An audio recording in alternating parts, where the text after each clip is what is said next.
Greetings and salutations. Top of the morning to you.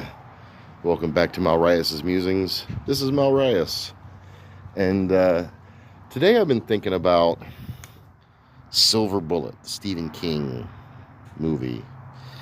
And I'm going to talk about that, but not right now. First, I wanted to talk about something that I've touched on before, but I wanted to give it a little bit more attention. I touched on it when we talked about a little bit about Exorcist.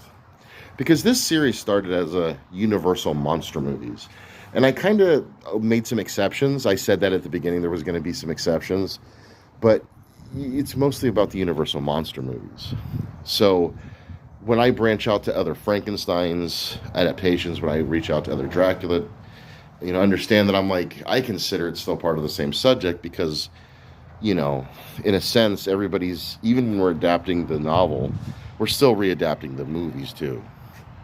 Directors are going to reuse shots, homage, they call it.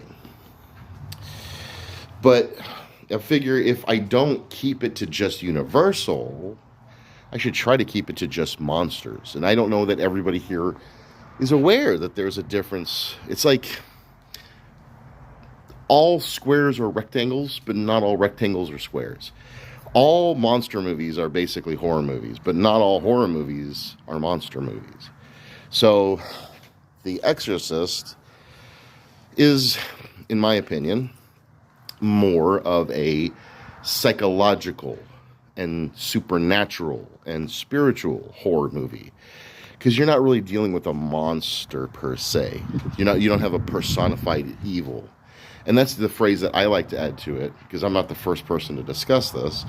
But my take on it is that a monster is personified evil. Whereas with a psychological thriller, there's the psychological aspects, which is internal. It's not external. It's internal. So you got something like that. But Silver Bullet, I'm going to consider a monster movie because even though it has some psychological elements, which we will get into, it's at heart a monster movie. It's about a werewolf. So we got a Wolfman movie, if you will.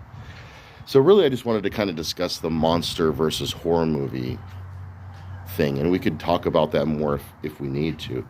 But that's kind of the breakdown. And I'm going to be honest with you, sci-fi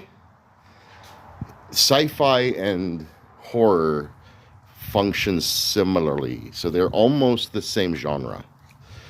Even in books, I remember in creative writing is where I learned this, that they're basically the same genre.